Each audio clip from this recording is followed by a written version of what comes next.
A Bíblia diz que Ele criou o homem à sua imagem e semelhança. Nós vamos observar que Deus tem braço, nós vamos observar que Deus tem mão, nós vamos observar que Deus tem ouvido, nós vamos observar na Bíblia Sagrada que Deus tem olhos, nós vamos observar na Bíblia Sagrada que Deus tem boca, e nós vamos observar na Bíblia Sagrada que Deus tem língua, quer dizer, semelhantemente uma imagem de um homem. Mas a palavra de Deus, quando diz Deus criou o homem à sua imagem, conforme a sua semelhança, Ele não se refere aos seus membros físicos, mas Ele se refere àquilo que o Senhor colocou de mais precioso no homem, que foi o caráter, que foi dispensar ao homem, depositar sobre o homem o seu espírito. Então se conclui que Deus desejou no seu coração e fez uma criatura segundo a sua semelhança. E Ele fez esse homem e colocou no jardim do Éden, no lugar de delícia. E ali colocou esse homem para habitar naquele jardim. E pelo virar do dia, Deus ia visitar esse homem e conversava com esse homem. E assim sucessivamente, muito tempo nós não sabemos, porque a data é remota. Mas Deus vinha conversar com esse homem no virar do dia, no final do expediente, porque para quem não sabe, Deus trabalha também. E a Bíblia diz que ao longo do tempo esse homem se corrompeu, esse homem pecou, e por ter pecado ele se distanciou de Deus, da natureza, dos outros e de si mesmo. Ele criou um distanciamento gigantesco diante de todo o cenário criado por Deus. Ele agora já não tinha mais comunhão com o leão, porque o leão agora via nele uma presa. Ele agora não tinha comunhão mais com Deus, porque Deus olhava para ele e via um pecador. Ele agora não tinha comunhão nem consigo mesmo, porque ele rejeitava o próprio eu por ter pecado. Quer dizer, esse homem atingiu uma profundeza da qual ele nunca desejou ali no jardim do Éden. Mas Deus, com a sua infinita misericórdia, com o seu infinito amor, então Ele voltou a visitar o homem.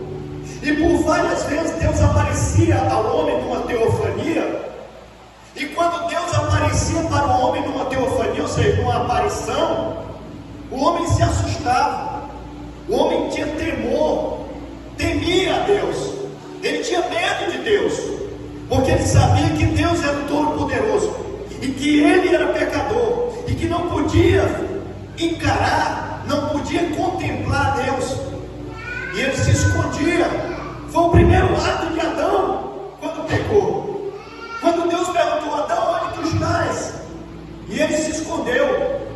E Deus pergunta: Adão, onde tu estás? Como que Deus não visse tudo? A Bíblia diz que tudo é patente aos olhos de Deus. A Bíblia diz que tudo passa diante da face de Deus. Não existe direita e nem esquerda para Deus em termos de foco, porque tudo passa patente aos seus olhos. Mas Deus queria que Adão falasse: Senhor, estou aqui, me escondi, temi, porque pequei. E foi isso que Adão fez.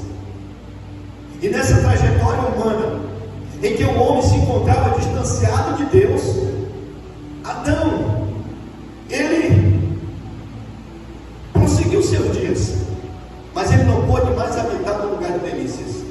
Ele não pôde mais ficar no jardim do Éden, porque agora aquele lugar ele tinha corrompido com o seu pecado e saiu.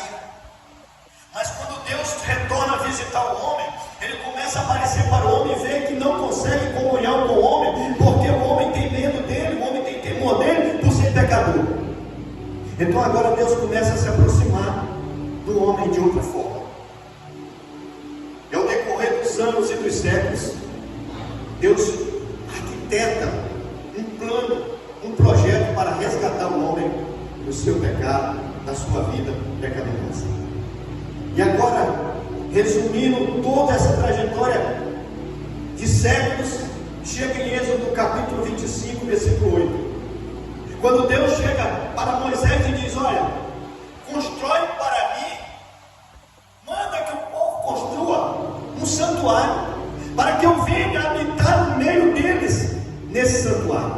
Não é que Deus precisa de telhado para não se molhar. Não é que Deus precisa de teto para se aconchegar. Não é que Deus precisa de uma edificação como essa. E tem algumas suntuosas, tem algumas muito mais luxuosas do que essa. Deus não precisa dessas coisas para se proteger, porque Ele é o Todo-Poderoso.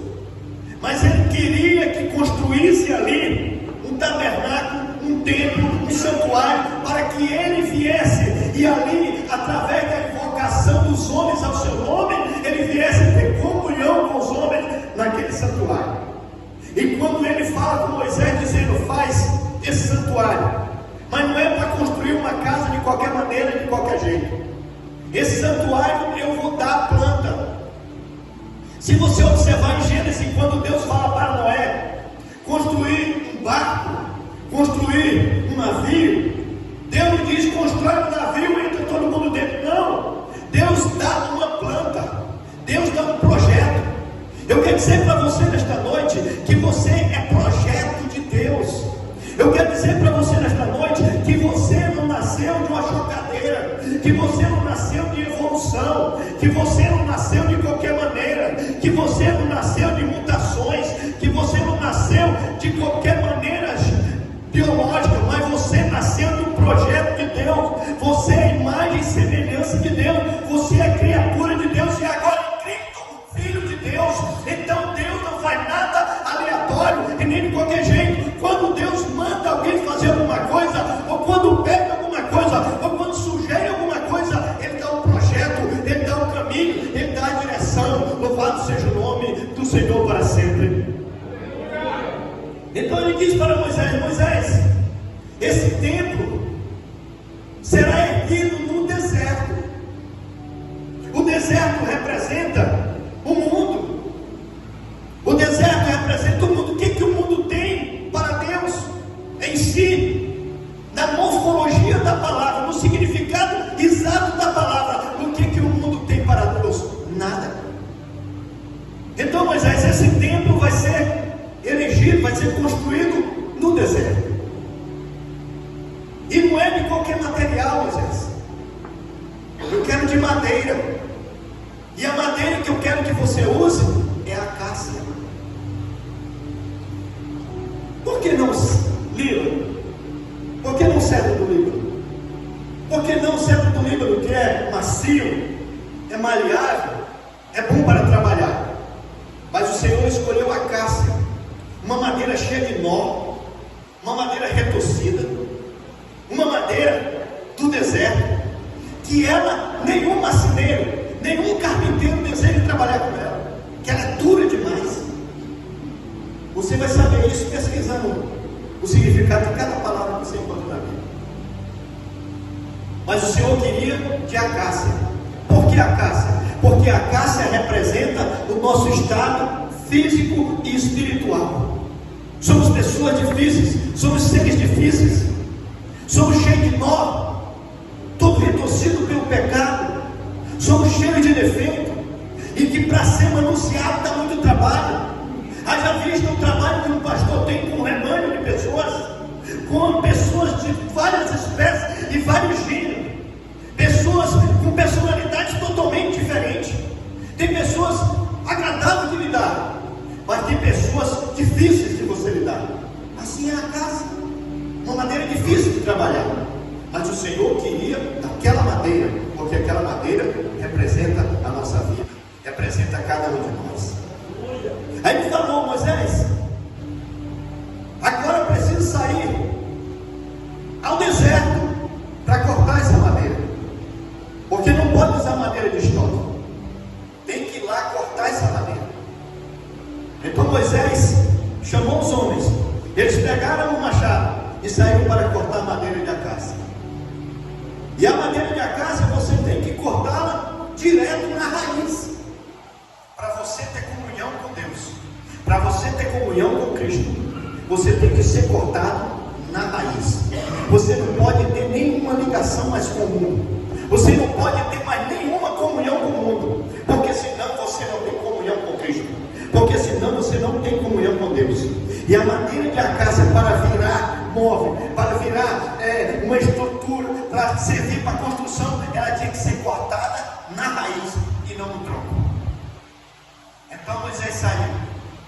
com os machados e com os homens, para cortar a acácia na raiz.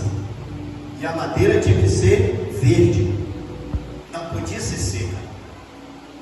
Ele disse: Moisés, no projeto também diz, não pode ser de toras, não pode ser feito de tronco, tem que ser feito de tábuas.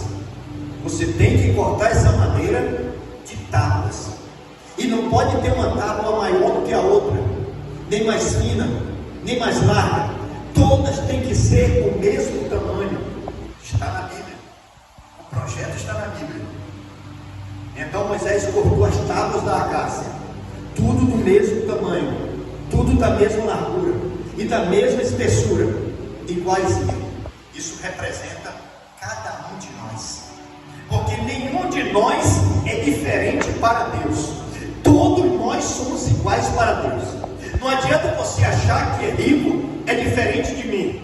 Não adianta você achar que é mais alto, é diferente de mim. Não adianta você achar que é bonito, é diferente de mim. Não, para Deus não tem negro, não tem branco, não tem rico, não tem pobre, não tem alto, não tem baixo. Não importa a classe social, não importa a sua formação acadêmica, não importa a oratória que você tem muito elevada. Não importa o seu grau de escolaridade. Para Deus, todos nós somos iguais. Assim seria as tábuas do santuário que Deus queria que construísse, todas iguais. Agora, Moisés, essas tábuas não pode ser colocada na horizontal, deitada. Essas tábuas, Moisés, elas têm que ser colocadas em pé, porque essas tábuas agora, ao ser montada a parede do santuário, representa a igreja. E a igreja não pode ficar na horizontal, deitada, dormindo, adormecida, mas ela tem que estar de pé. As tábuas têm que ser em pé, uma juntinha da outra. E como você vai ter dificuldade, Moisés, para colocar, para fincar essas tábuas no deserto, na areia, no lugar árido? Então, Moisés, não pode ser na areia, mas a fundação dessas tábuas tem que ser em cima de prata, em cima de uma fundação de prata, porque a prata representa redenção em Cristo Jesus. A prata representa liberdade em Cristo Jesus. Então, Moisés, agora, para que essas tábuas verdes, depois de seca, não se afastem uma das outras, você vai encastanhar uma na outra com grampo, para que quando essas tábuas secar, elas não abram fenda, não apareça brecha, não apareça afastamento uma da outra. Elas têm que ficar ligadas, mesmo depois de seca, grudada, aliançada. Isso é eu, você, todos nós que estamos aqui. Não podemos estar afastados, devemos estar aliançados um com os outros, devemos estar unidos uns com os outros, porque a Bíblia diz que assim representa a família. Nós não somos meramente um agrupamento de pessoas, mas nós somos uma família em Cristo Jesus. Não podemos nos afastar, nós não temos diferença, mas estamos sempre unidos, sempre grudados uns com os outros, porque se um está doente, nós ficamos doentes e choramos por ele, oramos por ele, sofremos por ele. Se um está alegre, nós nos alegramos com ele, pulamos de alegria, festejamos com ele, porque nós somos uma família. Louvado seja o nome do Senhor, aleluia. Esse templo de acácia, porque não podia ser de qualquer outro material, não podia ser de qualquer jeito, porque o projeto de Deus para a minha vida e para a tua vida é perfeito. Ele não tem falha, ele não tem erro. E então, quando Deus manda que esse trabalho seja feito, Moisés cumpre com toda a ordem de Deus. E agora Moisés vai colocar os utensílios dentro desse templo. Esse templo tem 3 repartições. Ele tem o átrio, Ele tem um lugar santo e ele tem um lugar santo dos santos. Esses lugares, cada um desses tem uma utilidade imobiliária. Não é de qualquer jeito. Irmão, quando você entra aqui no templo, você não entra e encontra um vão, você não entra e encontra uma caverna, você não encontra aqui um prédio vazio, mas encontra nesse templo as coisas colocadas nos seus devidos lugares, cada um correspondente à sua função, cada um está no lugar segundo foi determinado pelo Espírito Santo no coração do pastor da igreja. Você já imaginou se na hora que você entrar ali, está vendo ali os músicos com instrumento, com caixa de som, com bateria, com tudo, na entrada? E quando você senta ali, nas suas costas está maldade, tudo de qualquer jeito? Não. Tudo tem uma direção específica e dada por Deus. A nossa vida, ela não é de qualquer maneira. Veja só que você tem tanto valor que Deus deu o que Ele tinha de mais precioso, que foi a vida do seu filho, para salvar a sua. Nós vemos mães e até pais dando a vida para salvar um filho, mas é um aqui ou acolá. E muitas vezes até mãe vai matando o filho para salvar dele. Mas Deus não. Por amor à minha vida e à tua, Ele deu o seu único filho para morrer em seu lugar.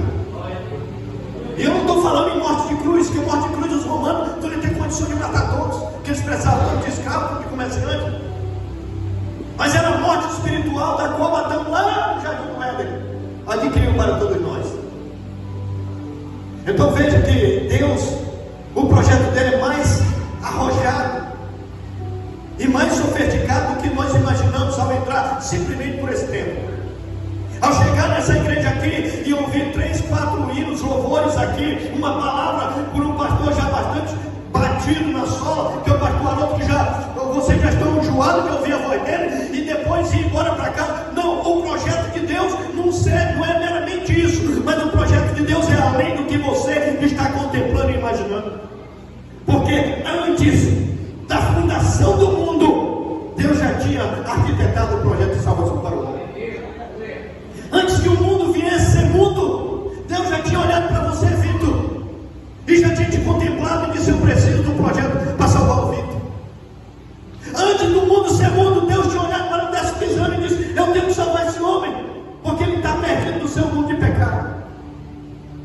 Antes de o mundo ser mundo, antes de Deus esticar as linhas para estabelecer a fundação do mundo, Ele tinha visto o Haroldo no seu largo de pecado.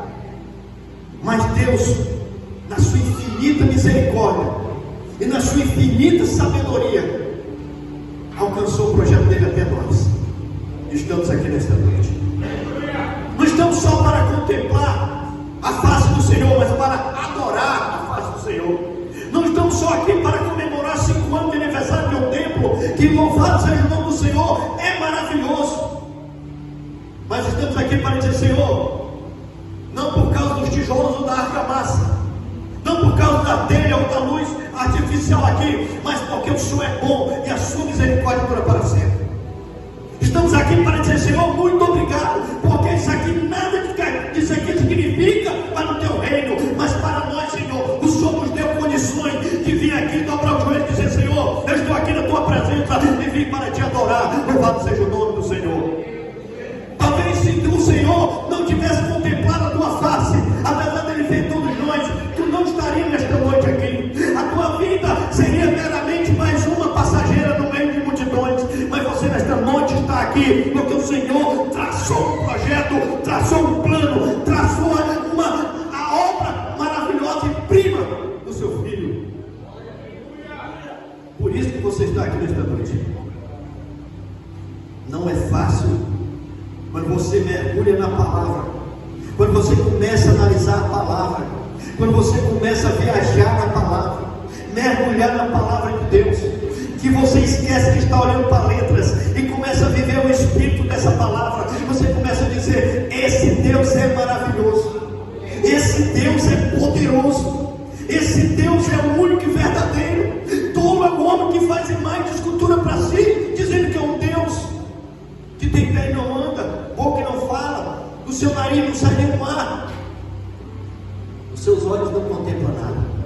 Mas esse Deus que nós servimos é um Deus forte e poderoso na guerra. Ele é o Salvador da tua vida. Louvado seja o nome do Senhor. E agora o Senhor diz para Moisés: esse santuário tem que ter 3 repartições, 3 dependências. A primeira é o altar de bronze, que representa juízo. Esse altar de bronze, ele traz sobre nós o juízo de Deus, representado naquele templo, naquele santuário. O segundo, a bacia de bronze, com a água para o sacerdote lavar as mãos. Ele não podia entrar no santuário, ele não podia chegar lá no Santo dos Santos com os pés e as mãos sujas, mas ele tinha que chegar lá purificado. Ele tinha que chegar lá na presença do Senhor limpo de mãos. Porque o Senhor quer que você se apresente diante dele assim. Você não pode chegar na presença do Senhor de qualquer jeito. Você pode vir de qualquer jeito para cá, mas não pode ficar de qualquer jeito aqui, porque tem que acontecer mudança. Você está feito, eu disse para um rapaz: olha, se você aceita Jesus e a tua aparência para os homens não aconteceu mudança nenhuma, então sinto muito, você tem que aceitar Jesus de novo. Eu tenho Jesus no meu coração, ninguém está vendo Jesus no teu coração. Jesus no teu coração, ninguém está vendo. Porque se você tiver Jesus na sua vida, as coisas velhas vão passar, os seus hábitos errados vão passar, os seus costumes feios vão passar, todos os seus hábitos dos quais os outros contemplavam vão passar, porque muitos professam o nome de Cristo, mas não muda nada. E nós ouvimos muita máxima por aí dizendo: se for para ser crente igual fulano de tal, eu não quero ser. Por quê? Porque fulano de tal não tem mudança, não tem transformação. Então o sacerdote chegava naquela bacia de bronze e lavava as mãos para poder chegar até o santuário. Isso era importante.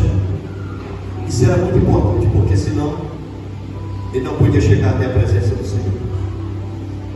Ele lavava os pés e ali ia para o lugar santo, onde tinha 3 mobiliários. Os mobiliários que lá tinham uma mesa com os pães da propiciação, que representa Cristo. A palavra de Deus diz que aquele que não comer da carne e não beber do sangue dele não tem parte com ele no reino dos céus. Aquela mesa de pão representa o Senhor Jesus Cristo, disposto para todos nós comer e beber do seu sangue. Não somos vampiros, não somos carnívoros, não somos de maneira nenhuma canibais, mas simbolizamos a participação da morte de Cristo, sofrendo junto com ele. Porque o apóstolo Paulo dizendo uma certa vez, ele disse: olha, ninguém me apoquente mais, ninguém me enche mais o saco, porque eu carrego sobre mim as marcas de Cristo. Ele sofreu por amor a Cristo. Então ali, quando você entrava naquele lugar, quando o sacerdote entrava naquele lugar, no lugar santo, ele encontrava a mesa dos pães. Depois ele encontrava o segundo mobiliário, que era o altar de incenso. O altar de incenso, o incenso representa comunhão com Deus. O incenso representa oração ininterrupta, constante a Deus. E aquele incenso queimava 24 horas sem apagar. A palavra de Deus diz que o fogo arderá continuamente sobre o altar e não se apagará. O fogo tem que arder aqui sobre o altar, não pode se apagar. Se o músico subir aqui em cima, frio espiritualmente, sem fé, sem convicção da sua salvação, ele tem que descer e se reconciliar, porque aqui só pode ficar em cima se tiver fogo, se tiver comunhão com Deus, se tiver oração, se tiver sacrifício, porque o incenso representa isso, comunhão com Deus. Louvado seja o nome do Senhor para sempre. Ali no templo existia tudo isso, e nesse templo tem que existir isso também. Louvado seja o nome do Senhor para sempre. Eu assisti um vídeo de uma interpretação sobre 3 horas da manhã. Eu disse: o pastor Elton, ele foi fundo, ele pesquisou o significado de 3 horas da manhã? Porque para você que não sabe, 3 horas da manhã, depois você pesquisa e estuda sobre isso. 3 horas da manhã é o horário exato entre a ligação de Deus com o ser humano espiritualmente. E eu não sabia, pastor. Eu não sabia. Mas era essa hora. E o presbítero Cláudio, não sei se você está ligado desde sexta-feira, mas eu sei quantos eles cantaram, porque foi testemunhado pela Neide, pela Suzy, a palavra do presbítero Cláudio, a palavra do pastor que pregou na sexta-feira. Tudo ficou aqui no meu coração, porque eu vim para cultuar. Eu não vim para olhar a roupa dos irmãos, a roupa das irmãs, quem é mais bonito, quem é mais feio. Não, eu estou ali concentrado, porque é pouco tempo para adorar o Senhor dentro do templo. E o presbítero Cláudio disse que estava dormindo e adormeceu, esqueceu de colocar o despertador. Toda vez que eu coloco o despertador para me acordar num determinado horário da noite, o despertador não funciona. Você sabe por que ele não funciona? Porque eu sempre acordo 5 minutos, 15 minutos, 10 minutos, 20 minutos antes dele. Eu tenho que desligar para ele não apitar de novo. Porque quando eu deito, eu já deito com aquele horário na cabeça, esse despertador, e ainda acordo muitas vezes, olha, mas ainda está longe, continuo dormindo, mas não consigo acordar pelo despertador. Aí ele dizia do meu lado assim: o que foi? O horário de orar, né? E às vezes estava faltando 10 minutos. O presbítero Cláudio, quando acordou, estava numa batalha espiritual, num sono. Quando ele acordou, ele estava gritando a vitória de Jesus, né? A vitória é nossa. Mas estava no horário onde habita o Senhor, onde você fez a casa e preparou para o Senhor. Vamos ver, vamos entender essa verdade agora. Em 1 Coríntios capítulo 3, versículo 16. Coloca aí, amado. 1 Coríntios capítulo 3, versículo 16 e 17. Louvado seja o nome do Senhor para todos sempre. Aleluia.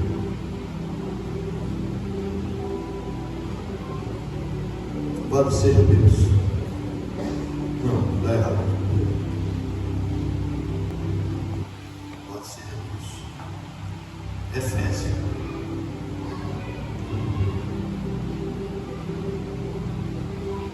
Em Efésios, capítulo 3, versículo 19. Coloca aí. Por aqui na Bíblia, por isso mesmo. Efésios. Achou? Capítulo 3, versículo 19. Diz assim, ó: e conhecer o amor de Cristo, que excede todo o entendimento, para que seja cheio até a inteira plenitude de Deus. Você fica cheio de Deus, você é cheio do Espírito. E coloque Efésios de novo aí, amado. Louvado seja o nome do Senhor para todos sempre. Aleluia. Louvado seja Deus. Efésios capítulo 1, versículo 23. Louvado seja Deus.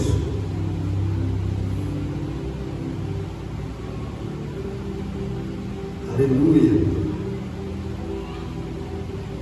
Que é o seu corpo, e completamente daquele que cumpre tudo em todas as coisas. O seu corpo é o templo de Cristo. O seu corpo é o templo que o Senhor habita. Não é de qualquer maneira que nós vivemos. Você não é por acaso. Você não está de qualquer maneira. Você é templo do Senhor, porque Ele habita em cada um de nós. Não é de qualquer maneira que você vê ao mundo e nem vai sair do mundo, mas você é servo do Senhor. Fique em pé em nome de Jesus.